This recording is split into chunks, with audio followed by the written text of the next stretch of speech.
Hello, welcome back to my channel. In this episode I'll be discussing Dead Poets Society, a 1989 drama directed by Peter Weir, who had previously directed Witness and The Mosquito Coast. This film stars Robin Williams as John Keating, Ethan Hawke as Todd Anderson, Robert Sean Leonard as Neil Perry, Josh Charles as Knox Overstreet, Gale Hansen as Charlie Dalton, Norman Lloyd as Headmaster Gale Nolan, and Kurtwood Smith as Thomas Perry. And this review will include spoilers, so you've been warned. The film is set at an elite and very conservative boys-only boarding school in the year 1959, and it follows a small group of the students through the autumn term of their senior year.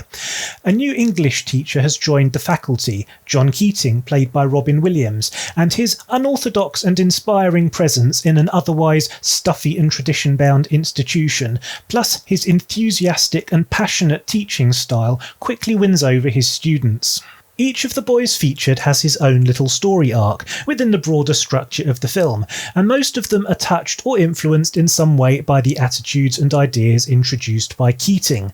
But one boy in particular, Neil Perry, played by Robert Sean Leonard, discovers a passion for acting, and he secretly auditions to be in a local production of A Midsummer Night's Dream, and wins the part of Puck, much to the fury of his controlling and domineering father, who's determined that his son will be a doctor, regardless of Neil's thoughts on the matter. When Neil defies his father and performs to very great success in the play, his father decides to pack him off to a military academy. So that night Neil shoots himself dead with his father's gun. In the fallout from the tragic suicide, Neil's family and the school administration launch a witch hunt against Keating, blaming him for leading the boy astray and forcing the other boys to sign a document scapegoating Keating for the whole incident. The script by Tom Schulman is a masterclass in screenwriting.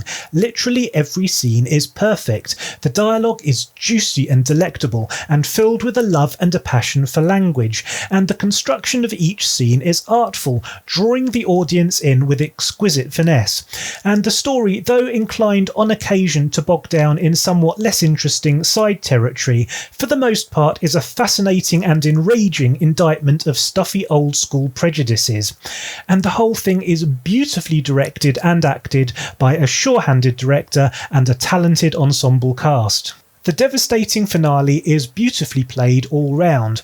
The scene where Neil's father discovers his son's body is extraordinarily powerful, revealed in confused fragments as the man gradually pieces together what's happened and is then joined by his wife. And their grief is primal. It's beautifully acted and very sensitively directed, a spectacular piece of work all round. And of course, you never see the boy's body. It's out of frame the whole time. Remarkable.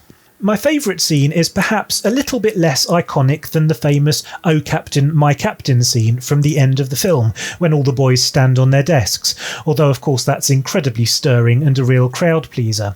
But my favourite moment happens earlier in the film, when Todd Anderson, played by Ethan Hawke, has to stand in front of the class and recite some poetry, and he's terrified, but luckily Robin Williams is there in the role of John Keating to fill the boy with confidence and inspire him. He says, "Look at that picture on the wall. Now close your eyes, don't think, just speak." And the most amazing, spine-tingling poetry pours out of this boy. It's beautifully photographed, beautifully written, beautifully acted, beautifully directed, and beautifully edited. It's a perfect confluence of all the disciplines coming together, each one bringing their A game. It's a perfect scene. I love it. Overall, I can't praise this film highly enough.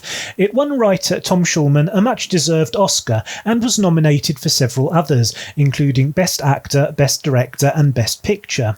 It is a glorious piece of filmmaking, and I didn't even get round to mentioning the atmospheric cinematography by John Seale and the stirring score by Maurice Jarre. It's hard to believe that Disney wanted to change the focus of this film from poetry to dancing. And they wanted to change the title to Sultans of Swing. Fucking Disney. And on that note, and before I get myself triggered, I think I'll call it a day. Thank you very, very much for watching. I hope you enjoyed it. If you did, you know what to do. Please hit the subscribe button, hit the like button, and I will see you next time. See you later.